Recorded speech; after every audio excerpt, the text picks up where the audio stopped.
You're listening to The Brand Compass, conversations to navigate your way to building a brand fit for purpose and poised for success. Here's your host, Shelley Rosland. Hello there, my friend. Welcome back, and thank you for choosing to listen to us over a stream of other options out there. I promise I have a very juicy conversation for you today.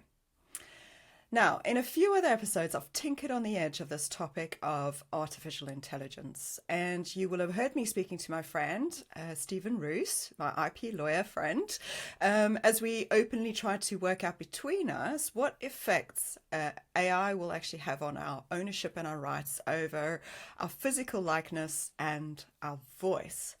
And I've also been talking at length about why it is so important for you not to panic, but to really lean into working out how you are going to stand out and survive what's coming.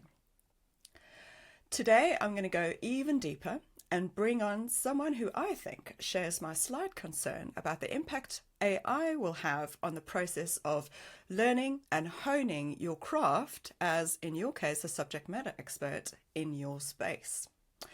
This is not going to be a negative episode, not at all, but I'm hoping what it will do is make you sit up and pay attention, because this is going to affect you quite significantly in the next few years. And I want you to be informed and ready for what's coming. So let me introduce you to my guest today. Izabela Russell is one half of the husband and wife team behind Music Radio Creative, who are, for lack of a better description, a full-service audio agency. They've been in business for coming on 20 years now and have been at the forefront of professional audio in the UK and around the world for pretty much most of that time. They work with businesses, podcasters, radio stations, DJ labels, movie production houses, advertisers, you name it. They have over 180 professional voiceover artists they work with to support and deliver on their clients' needs globally. In fact, they are the largest professional voiceover agency in the world. They've worked with names you probably recognize, like Warner Brothers, World Health Organization, FBI, I feel like I need to get into that one, the BBC, as well as thousands of smaller businesses and solopreneurs. In fact, they are my audio partners for my agency, 𝗘𝗣𝗜𝗏, and they help us to support our podcast clients. Izabela's husband, Mike, is the caramel-sounding voice you've come to recognize in my podcast intro and outro. They live on the Isle of Wight and have two young children who are also growing up to be forces to be reckoned with in their own right. So welcome, Izabela. Thank you so much for having me on the show, Shelley. I'm really excited. Me too. It feels like this has been coming for a very long time. I know.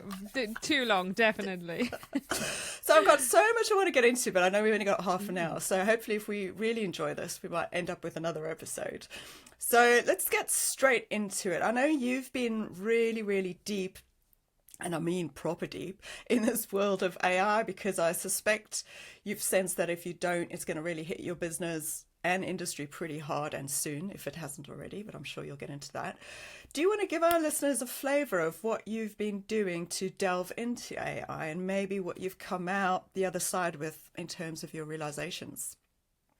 So we dived really deep into the world of AI from the moment ChatGPT came out. I think that was the wake-up call for many, because we're like, oh, this is amazing. Like, generative AI is, it's going to be absolutely incredible. And I think at the time we felt like, oh, for voice and music and sound effects and video, we might have another at least 3 or 4 years. But obviously that turned out to be completely not the case. But anyway, we've dived in from day one, embraced AI. In fact, I am quite certain that we are probably one of the only companies within my industry that has and promotes an open AI manifesto. We are very open with our customers as to how we use AI within our business and what our kind of values towards AI are, and this is really important, I feel. Yeah. But in terms of embracing AI in our business, so there are a few different things that we do. First of all, obviously, voice cloning came out quite a while back now. The very first thing we did is we cloned Mike. Mike, who is the voice of your intro and outro, is also our best-selling voiceover artist. So his voice is genuinely appreciated by many different clients. And we felt, okay, the very first thing we need to do is clone his voice, because why not, right? Let's just try it and see. And that has been really, really successful, because all of a sudden Mike could speak so many different languages. We could deliver audio to clients who typically would only order Mike in English. Now they could have him in like 16 different languages. Wow. And it was seamless. So, that use of AI is incredibly interesting for the voiceover industry, especially where brands are concerned, where they would like to have branding consistency across all the different international channels. So that was interesting, and it still is interesting. I feel like there is an incredible potential in there. But equally, as the time progresses, obviously AI voice generators are getting a lot better. So a lot of the cases where you would have, people who are starting in the voiceover industry, maybe just learning the craft, there is genuinely no space for them, because if you are not incredibly outstanding, there is just a much cheaper solution, which is AI, that can deliver really, really good results and in different languages. So this is where the hard hitting truth comes into my industry, because all of a sudden, probably a good amount of 80% of professional voiceover artists no longer have a place to be. And it is quite harsh, but it's reality, and we can see it. We definitely can see it in our business, especially in the longer format content, such as audiobooks, longer narrations. It's AI voices just do so much better for those clients, because they can have results instantly. They don't have to wait days for a voice to record an audiobook. They can have it within a click of a fingers, and we can't blame them. Another industry that's getting hit quite hard at the moment is gaming industry, because why wouldn't you have an AI voice where you can customize the experience of every player with custom messages that respond directly to what they do or what they ask, instead of pre-recorded voiceovers that obviously are generic. You can't expand that.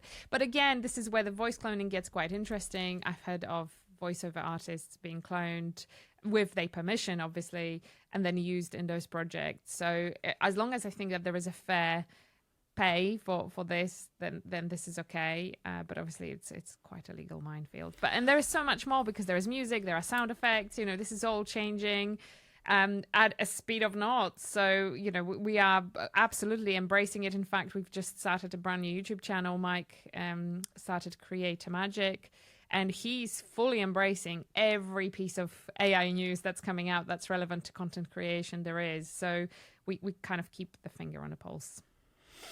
Yeah, so you touched a little bit on there, which I know is kind of one of my worries, is this bit.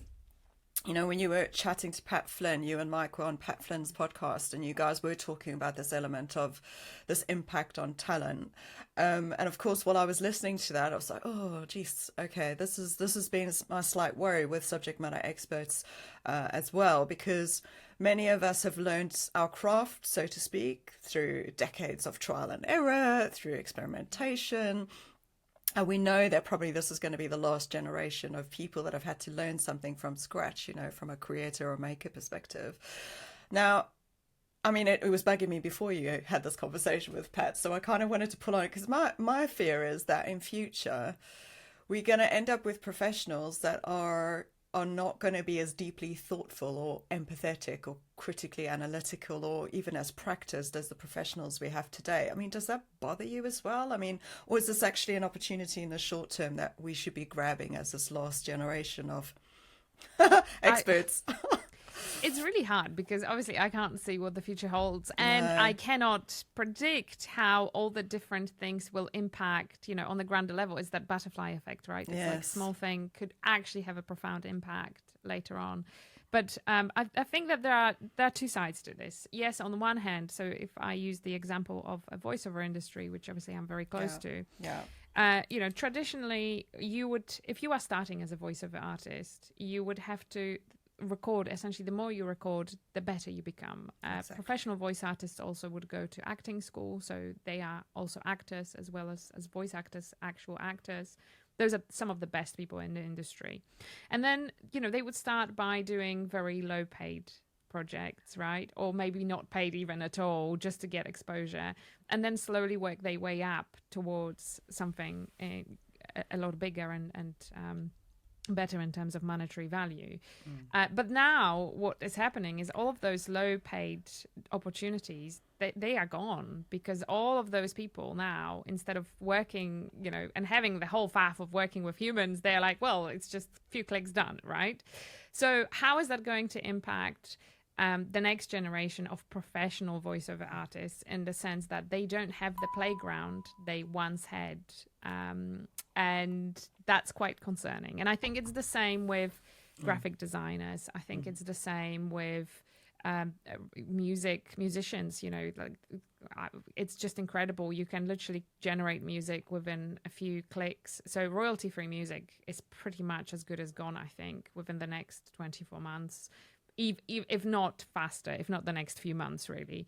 So, that literally sweeps out the whole generation of creators who thought that they may have a future and playground to learn in. They don't. So on the flip side, because I don't want this to be negative, on the flip side, I do believe that we will work out plan B. I think that something else will come up that will be like, okay, this is how we do this now.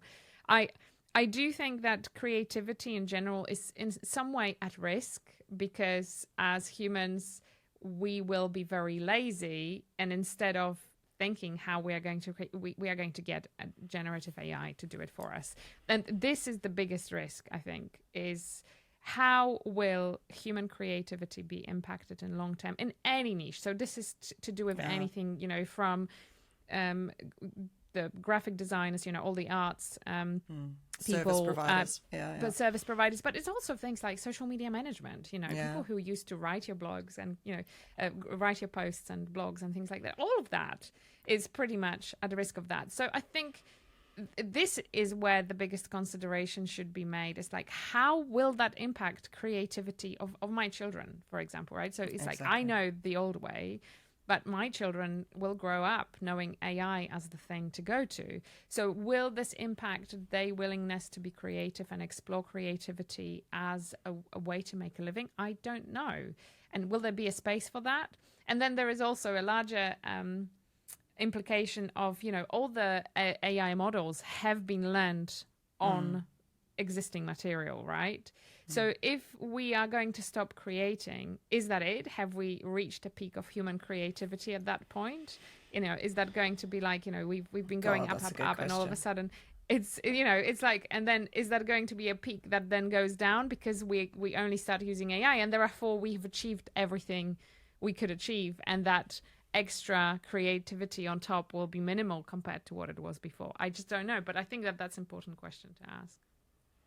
Yeah, that's very true. And I think that the part of me that has been fighting the AI element is because the things that you kind of prompt, ChatGPT or any of these tools to do, those are the bits that I actually enjoy doing. So I don't want to go there to go and get something to help me do something, because actually those are my strengths, and that's my playground, and that's my creativity. So there's part of me where I'm happy to look at the kind of tools or the applications of AI that takes away maybe some of the grunt work that I don't necessarily enjoy. And this will be different for different people, won't it? But I'm still fighting that element of, well, actually, my brain and my strategic and creative thought is my thing.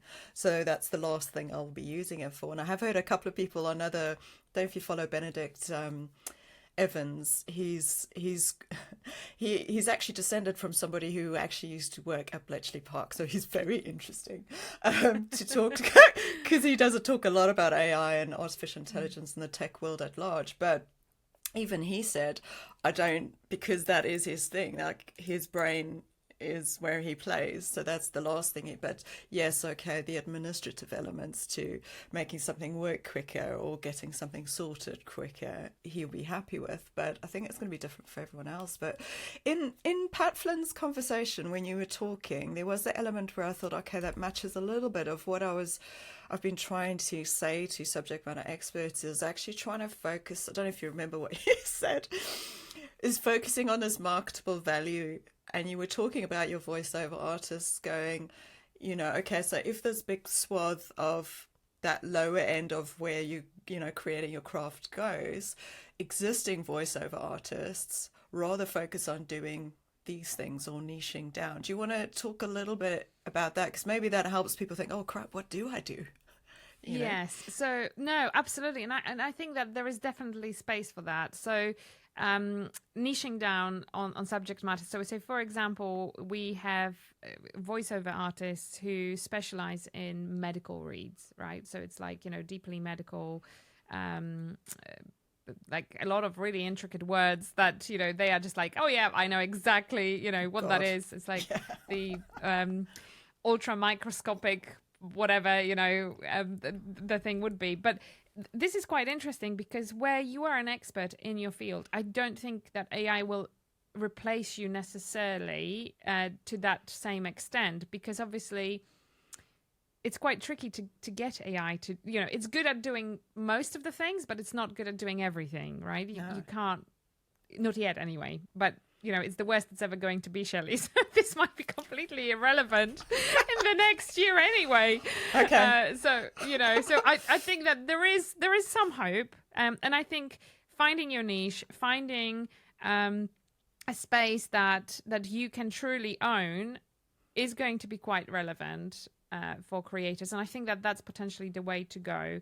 And also not being afraid to become a premium experience to somebody. So you have just one voice, right? Like there is no other voice like you. If you have something so unique and so good, don't be afraid to price it accordingly. Yeah, and it's knowing where that extra proficiency level is sitting, isn't it, over and above that, just that aptitude, those technical skills, because that proficiency is what comes over time and over practice, isn't it? Yeah.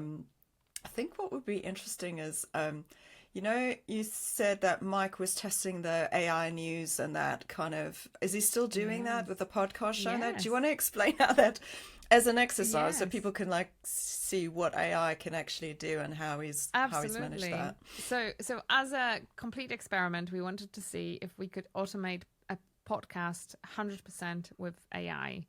And we did it. So obviously we've already cloned Mike's voice. He then worked tirelessly with all the API hookings from point A, B to C, D, and so on, to effectively work in the way that he will star 3-4 articles every day, and AI will generate, based on those articles, a news read of what's happening in the industry, and it will record. Obviously the audio will be recorded and it will be published as to a podcast feed. So it's effectively takes us 5 minutes every day to do a daily podcast.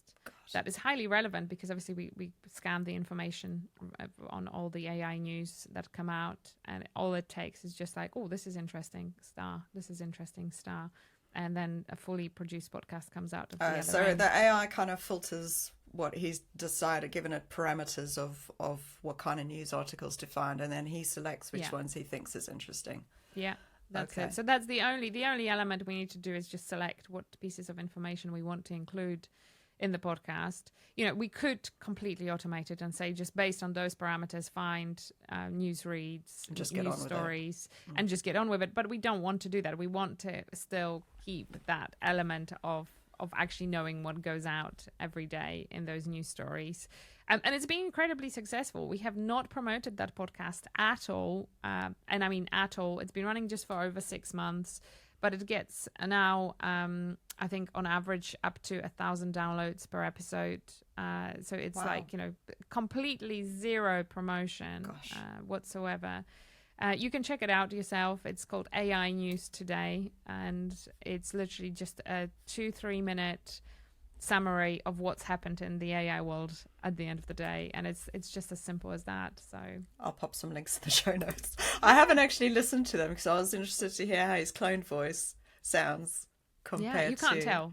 You can't tell. tell. You know, I mean, it's like I'm his wife, right? I speak to him every day. I couldn't tell. I would be like, yeah, that's Mike. You know, there is no difference. There is a difference in, so obviously you can clone your voice now with as little as like 2 minutes of your audio. So, which is incredible because that means obviously you can clone anybody's voice who has been on the internet somewhere, right? You can scrape podcasts. Man. Load it in and done. But actually the good value, so to get really good output, you have to record 3 hours of audio, at least 3 hours. And then that creates a much better end result. And I mean much better end result. So yeah, that's in a professional studio where you've got all the good mics and yes. sound protection and everything. Because obviously it clones everything. So if you put voice that isn't dog barking in the background, that's going to come out in the clone too. So it's just no good. So you need to have that good quality, clean audio to work with.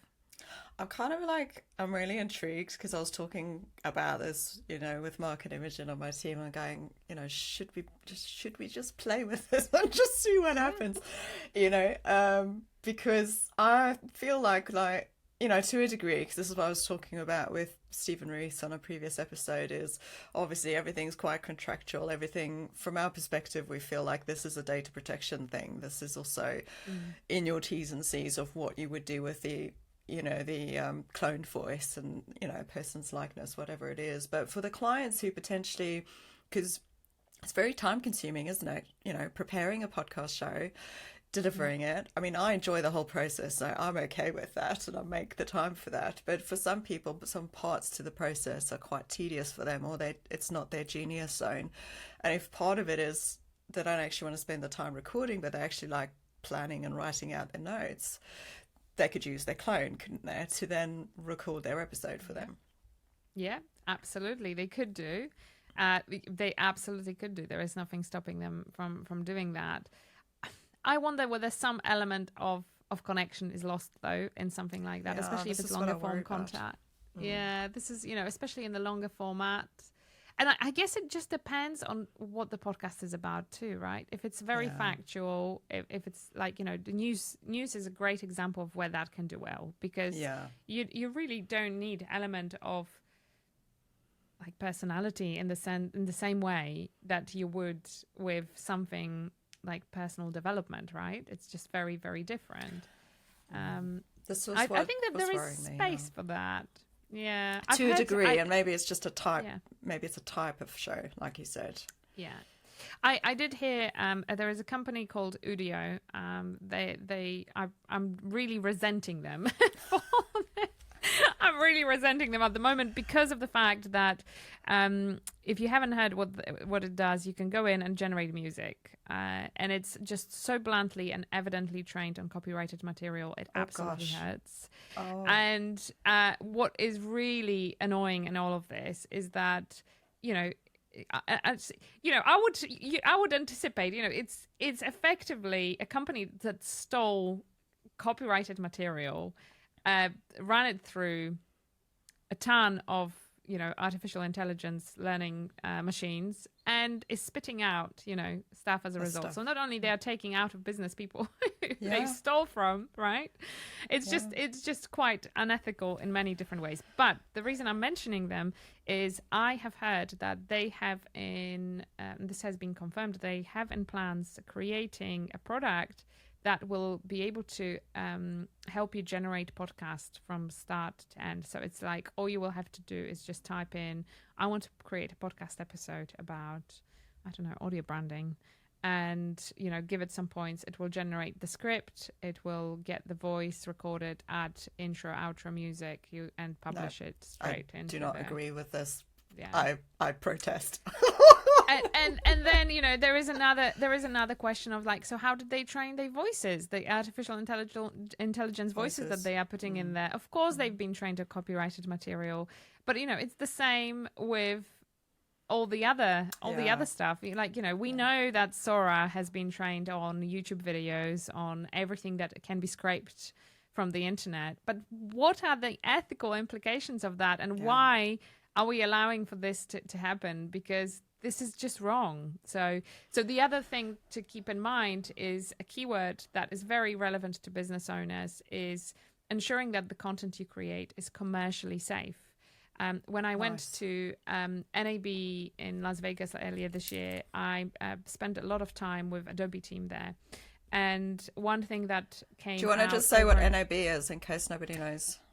It's National Association of Broadcasters. It's like a radio conference. It traditionally was a radio conference, but it is more kind of like a creator conference now, because it's not just radio. You have radio, television, so traditional media, and then you have now podcasters, YouTubers, creators in there too. So it's kind of like, anything. It merges the old and new in a really nice way. So when I was there speaking with Adobe, one thing that they have highlighted over and over and over is the fact that when they do any AI work, it is all 100% commercially safe, and they can guarantee that because all the models they train, they are very transparent, are trained on their own material. So they have signed agreements, that's why they are a little bit slower than the rest, because they've done it right. Whereas you have this incredible race against time at the moment with different companies, but none of them says that it's commercially safe work. In fact, if you dive through terms and conditions of 11 Labs or Udio, they say that, if you get a copyright strike, they don't want to have anything to do with it. They're just like, not our problem. You use it at your own risk. So, so it's like there is that word of caution. It's like, well, yes, it's great and it's super exciting and everybody's going like, oh, wow, this is great. I still think that this may not end up being commercially safe for a really long time. And therefore, as a business owner, you should make sure that what you do is 100% clean from start to finish. I think that's already a good tip for people to take away. I mean, are there any other things that people can do to, I know it's hard because you're in a very specific industry, but I think there's a lot of cross-learning here for all of us. Is there another tip or two that you would think for people just to kind of take a pause instead of jumping on? There's so many people just jumping on the train, and I'm not an early adopter, so I'm more an early majority. So for me, I like to see things play out first, because like you say, I do have that worry about safety and that ethical element, and also protecting humans and creativity. I think that's my biggest worry. I think that at the moment, with everything that's happening with AI, as a business owner, there are two things that I think you should do. So first of all, ensure that everything you create is commercially safe. And, we still don't know if what ChatGPT is coming out with is commercially safe, in the sense that, I'm quite certain it's not, but it might be many years before lawsuits settle, before there are resolutions, and then, at that point, you may need to go back and be like, it's like there is like 1 million blog posts we've published and they all need to go. I was speaking to our SEO company the other day, and she said that they had an email from somebody who, it's a law firm that was demanding them to pay for usage of a image, which was actually not even like the whole image. It was image that was used like partially inserted into another image that they've used, that apparently had a copyright on 7 years ago. So they're only going through it now, and they're like, well, you've used it now for the 7 years, this is how much you owe us. This is your bill. So could this happen later on with all the generative AI stuff that is coming out? It might. I don't know. It's like another thing is the Mid-Journey stuff. I just don't know how commercially safe that is. And I think it's just a risk you need to be willing to take, I think.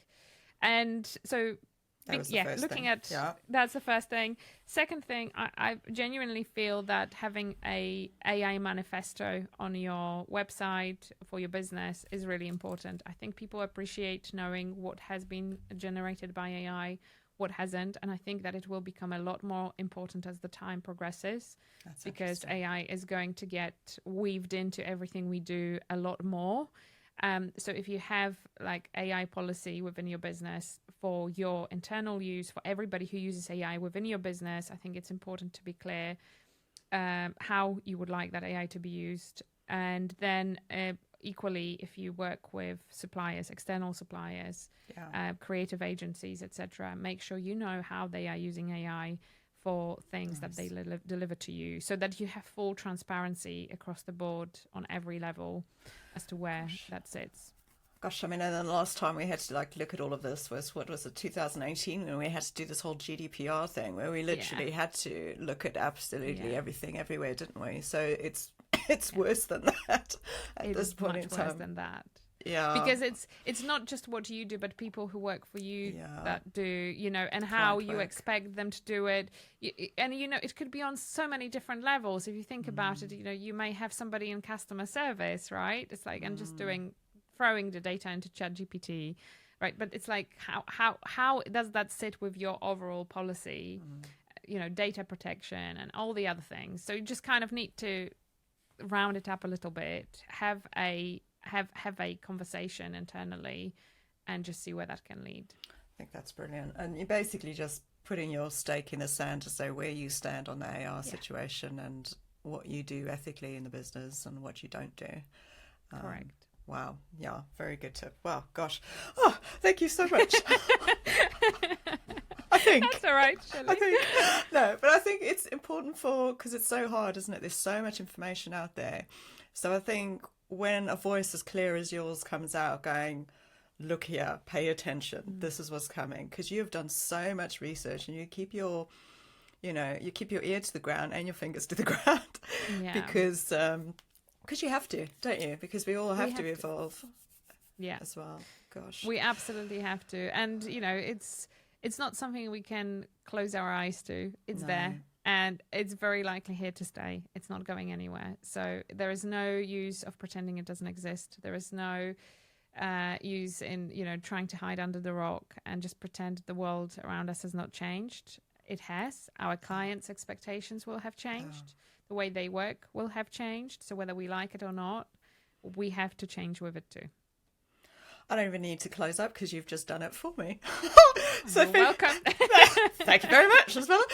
If anybody wanted to find out about Music Radio Creative or see any of your content, or do you have your AI manifesto on your website? Because I might stick that in a link as well somewhere. We do. It's you can head on over to musicradiocreative.com. Our AI manifesto is in the footer of the website. Brilliant. So if you scroll right down, you'll be able to find it.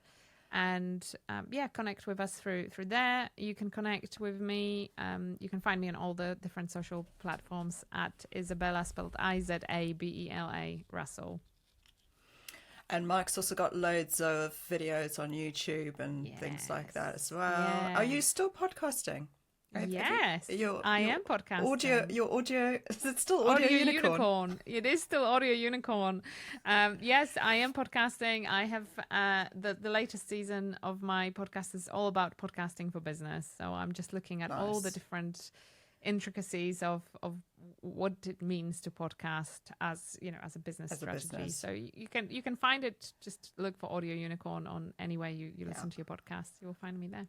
Great, and I'll stick it in the show notes as well. Thank you so much, Izabela. Thank you so much, Shelley. I really enjoy, as I said, watching your content and listening to you guys, because you're just so you're so passionate and really energetic in your space, and they're just, for me, you're just really true examples of subject matter experts, but also thought leaders when it comes to this beautiful world of audio, which I also love. So thank you so much. Thank you. And that's it for today, folks. Thank you so much for joining us. Did that scare the living daylights out of you? Or did it actually excite you into thinking, you know what, change is needed, and you're actually looking forward to seeing how your profession will morph and evolve now? Either way, I'm glad you're paying attention. Remember, the more open you are to change and doing the work to go deep and properly work out where your marketable value is, the better your chances are for turning this AI revolution into an invigorating shift for you and your profession. At least that's the way I'm going to choose to view it. Who do you know who could do with hearing what Izabela shared with me today and what you took away from this conversation? Share this episode. Go on. You know you want to. Before I go, could I ask you a really huge favor? If you haven't given the show a review or got in contact with me yet, so let me know what you think or about the conversations we've had, please could you go and do that today on Apple or Spotify or wherever it is you listen to the show. I really appreciate the time that you give me when you choose to tap and listen to these episodes. You're the best. Until next time, my friends, stay strong, believe you have value, and make good brand decisions. Thank you for listening to The Brand Compass. If you enjoyed this episode, make sure to share it with your entrepreneurial friends and help them make good brand decisions.